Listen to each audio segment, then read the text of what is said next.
민수기 36장 1절에서 13절입니다. 1절 요셉 자손들의 가문들 가운데 므낫세의 손자이며 마길의 아들인 길르앗 자손 가문의 우두머리들이 나아와 모세와 지도자들 곧 이스라엘 자손 가문의 우두머리들 앞에서 말했습니다. 므낫세 지파는 하나님의 땅 약속에 가장 민감하고 적극적인 반응을 보인 세 세대를 대표합니다. 당시 이스라엘 사회는 각 개인이 아니라 혈연을 매개로 한 가족이나 혈족, 크게는 지파가 사회 구성의 기본 단위였습니다. 따라서 가나안 땅 분배도 작게는 가족 단위별로, 그리고 크게는 지파별로 진행되었던 것입니다. 그러므로 가부장적 체제 하에서 한 가족의 대표가 될 수 있는 남자가 전혀 없을 경우에는 한 가족 구성원의 권리 전체가 보장될 수 없는 문제가 심각하게 제기될 수 있었습니다. 하나님은 이 같은 특별한 경우에는 그 바로 윗대의 남자를 기준으로 하여 그가 아들 없이 죽은 경우 그의 딸들을 기업 분배에 동참시킬 것을 허락하셨습니다. 본문에는 모세에게 나와 문제를 토로하는 사람들이 누구인지를 매우 길게 설명하고 있습니다. 즉 요셉까지 거슬러 올라가는 족보를 언급함으로써 그들이 누구인지를 상세히 밝히고 있는 것입니다. 이것은 이 문제, 즉 슬로브와 딸들의 기업 분배 참여권을 인정한 문제와 본문에 언급된 사람들과의 관계의 긴밀성을 알리는 동시에 당시 이스라엘이 혈족 중심의 사회였음을 잘 보여주고 있습니다. 이들에게 있어서 슬로브와 딸들의 기업 상속의 문제가 어떻게 결말나는지는 자신들의 지파의 기업이 그대로 유지되는가, 그렇지 않으면 상실되는가와 관계되는 중요한 문제로 초미의 관심사였던 것입니다. 4절 이스라엘 백성들을 위한 희년이 돌아오면 그들의 유산은 그들이 시집간 지파의 유산에 더해질 것이니 우리 조상들의 유산에서 그들의 유산이 빠져나가게 됩니다. 희년의 가장 핵심적인 의의는 자유와 해방에 있습니다. 그래서 이때는 노예를 해방시키고 타인의 소유로 넘어갔던 땅을 원주인에게 되돌려줍니다. 본문의 상황은 팔렸던 땅을 다시 원주인에게 돌려주는 제도와 관계가 있습니다. 여자는 결혼하면 남자의 소유로 간주되고 모든 권한을 남편에게 위임할 수밖에 없습니다. 결혼 이전에 기업을 상속받은 여자가 어떤 사정으로 인해 땅을 다른 사람에게 판 경우를 제시하고 있는 것입니다. 이런 경우 희년이 되면 다시 원주인인 그 여자에게 땅이 되돌려지게 되는데 이때 그 여자가 다른 지파 남자와 결혼한 상태라면 자연히 그 땅은 그 남편 되는 사람의 지파로 귀속되는 것입니다.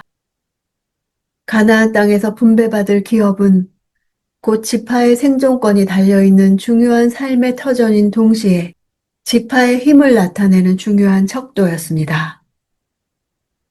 6절 슬로브앗의 딸들에게 여호와께서 하신 명령은 이것이다. 그들은 자기가 좋아하는 사람에게 시집을 가기는 하되 자기들의 아버지의 가문 내에서만 시집을 가야 한다.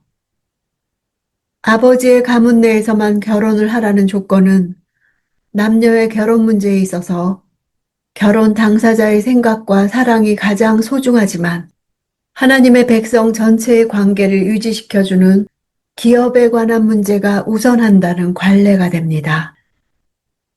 기업 보존이 결혼 배우자를 선택할 수 있는 자유보다 훨씬 중요한 것임을 보여줍니다. 이는 하나님께서 각 지파와 각 가족별로 공평하게 나누어 주신 기업이 어떠한 경우에도 계속 보존됨으로 인하여서 하나님께서 제정해 주신 땅 분배의 기본적인 원리와 목적이 파괴되지 않고 계속 지켜질 뿐만 아니라 각 지파 간의 경제적 불평등의 상황이 발생하지 않도록 하기 위함인 것입니다. 7절 이스라엘 자손의 유산이 한 지파에서 다른 지파로 넘어가서는 안 된다. 이스라엘 자손은 각자 자기 조상의 지파의 유산을 지켜야 한다. 지키다는 단어는 붙다, 연합하다 란 뜻으로서 피부와 살이 뼈에 붙어 있는 것과 같이 아주 밀접하게 결합되어 있는 상태를 말합니다.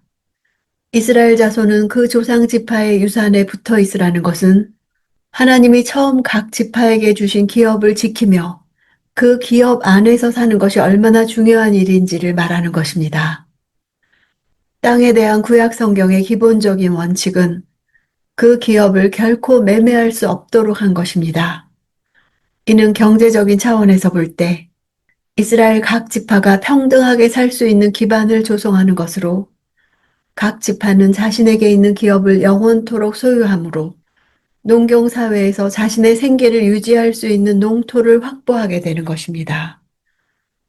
또한 희년이라는 제도를 통해 그 땅이 다시 원주인에게 돌아가므로 아무리 자신의 재산을 잃어버린 사람이라 할지라도 그 가난이 대를 이으며 되물림 되지 않도록 방지하는 역할을 수행하는 것입니다. 가나안 땅은 단순히 이스라엘의 경제적 차원의 근거로서만 중요한 것이 아니라 하나님의 언약 성취이기에 중요한 것입니다. 10절 그리하여 슬로보앗의 딸들은 여호와께서 모세에게 명령하신 대로 했습니다. 사실 슬로보앗의 딸들에게는 이 결정이 불만스러웠을 수도 있습니다. 왜냐하면 그들이 남자를 선택할 수 있는 폭이 제한되었기 때문입니다. 그러나 그들은 이러한 불이익에도 불구하고 더 큰 대의를 위해서, 즉 하나님께서 정해주신 기업이 자기 지파 내에서 계속 유지되도록 하기 위해서, 그리고 그것이 바로 하나님의 명령이기 때문에 순종하고 있는 모습을 볼 수 있습니다. 11절 슬로보앗의 딸인 말라와 디르사와 호글라와 밀가와 노아는 자기 삼촌들의 아들들에게 시집갔습니다. 성경은 슬로보앗의 딸들의 이름을 하나하나 다 기록하고 있습니다. 족보를 나열하는 가운데서도 모든 족장들을 다 기록하지 않고 중요한 족장만을 기록하고 있는 것을 생각해 볼 때, 또 남성 위주의 사회였던 고대 근동의 문화적 배경을 고려해 볼 때 이들의 이름이 모두 기록된 것은 놀라운 일입니다. 그것은 아마도 그들이 가나안 땅의 기업 분배에 있어서 예외적인 특별한 사항에 직접적으로 연루된 여성들로서 이스라엘 자손들에게 가장 중요 관심 대상이었던 땅에 대한 예외적인 규정들을 확립하고 정착하는데 주도적인 역할을 했기 때문일 것입니다. 이들은 하나님의 말씀에 절대적으로 순종하므로 지파 간의 큰 분쟁으로 발전될 우려가 있던 기업을 분배받은 여자의 결혼으로 인한 기업의 이전 문제를 확실히 해결합니다. 이들의 순종으로 인해 이스라엘 사회의 기본적인 법인 토지법이 견고히 세워졌음을 강조하고 있습니다. 이전과 이름의 순서가 달라진 것은 아마도 실제 결혼한 순서가 아닐까 추측합니다. 레위기 18장에 따르면 직계 가족은 물론 삼촌까지는 결혼이 금지되어 있으나 사촌 간의 결혼은 가능했습니다.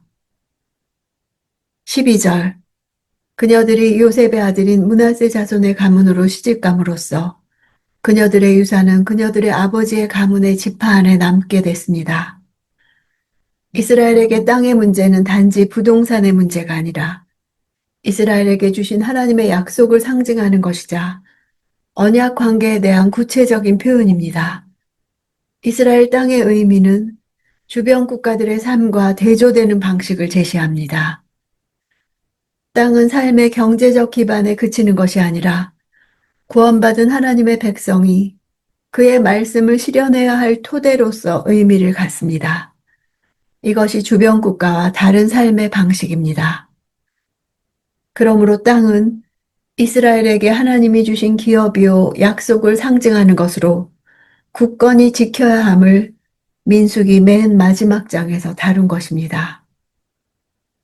13절 이것들은 요단강의 여리고 건너편에 있는 모압 평원에서 여호와께서 모세를 통해 이스라엘 백성들에게 주신 명령과 규례들입니다. 민수기는 지명에 대한 구체적인 언급으로 시작하고 또 지명으로 끝을 맺고 있습니다. 이는 하나님이 이스라엘의 모든 여정 가운데 함께 하셨고 그 여정의 순간순간 그들을 보호하시고 인도하셨음을 보여주는 것입니다. 모세를 통해란 모든 말씀의 전달과 실행되는 모든 과정을 모세의 책임으로 맡기셨음을 나타냅니다. 뿐만 아니라 하나님의 모든 명령과 규례를 온전히 가르치고 행하게 하기 위해서는 분명 하나님의 그 모든 말씀을 기록해야 했을 것이고, 이러한 기록과 보관의 임무까지 모세의 책임으로 맡겨졌음을 암시하고 있습니다. 민수기의 이야기는 약속의 땅을 향한 긴 여정입니다.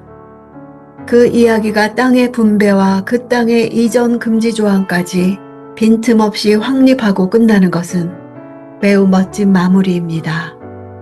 이제 하나님은 이스라엘이 차지할 땅을 모두 준비해 놓고 기다리십니다. 남은 것은 이스라엘이 그 은혜의 선물을 믿음으로 받는 일입니다. 슬로브앗의 딸들로 대표되는 세 세대는 하나님의 약속을 성취하고자 하는 열망에는 담대했고, 하나님의 명령에는 자기들의 자유를 제한하더라도 순종했던 사람들이었습니다. 오늘날 하나님의 영원한 기업을 상속할 그리스도인의 삶도 마찬가지입니다. 거룩한 삶에 관심을 두고 담대함과 순종으로 기업을 지켜내는 것이 우리의 사명입니다.